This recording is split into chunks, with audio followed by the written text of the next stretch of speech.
So my PhD is a story about the birds and the bees. It's about sex, but it's about plant sex. And in case it's been a little while since you did your high school biology, plant sex is pollination. It's a transfer of pollen from the male part of a flower to the female part of a flower. But unlike humans and animals, plants can't really go looking around in order to find that desired mate, so they need a lot of help for the connection to happen. Sometimes it's as simple as wind or water carrying the pollen. Often it's done by insects such as bees, but what I'm most interested in is when it's done by vertebrates. I'm talking about small birds, rats, bats, even the occasional lizard, all of which feed on nectar or pollen in the flower and then carry a tiny bit of that pollen across to the next plant that they visit. My PhD is focusing on this guy, the red and green kangaroo paw, or Onychus manglesii. It's visited both by native nectar-feeding birds, what we call honeyeaters, as you can see in the bottom corner, and by the introduced European honeybee. And this gives me a great chance to look at bird and insect pollination on the same plant. To do that, I use a pretty simple experiment. I put nets around different plants in the wild. Some I net so that the only thing occurring is self-pollination when the flower pollinates itself. Others I use chicken wire, which allow bees access to those flowers but keep the birds out. And finally, I leave some open, which allow both bird and insect activity. We have to use this categorical approach because there's currently no good way of allowing birds access but keeping the insects out.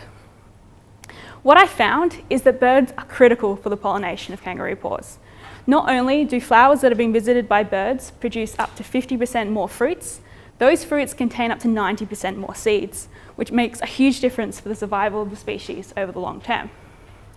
Insects, in fact, do just as badly as self-pollinated plants, only producing around 5 seeds per fruit, while bird pollination can produce over 100.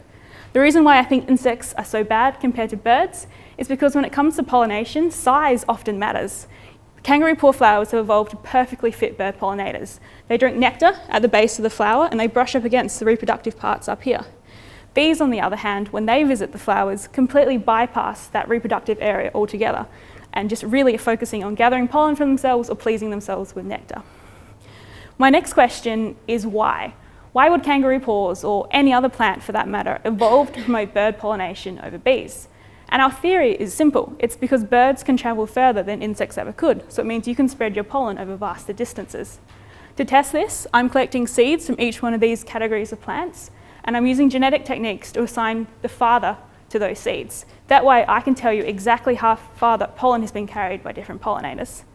And these sorts of studies are incredibly important here in the Southwest, as we actually have the highest percentage of bird-pollinated plants in the world. And we hope that by getting a greater understanding of what's going on in these systems, we can help make smart management, restoration and conservation decisions to keep them here for the long term. Thank you.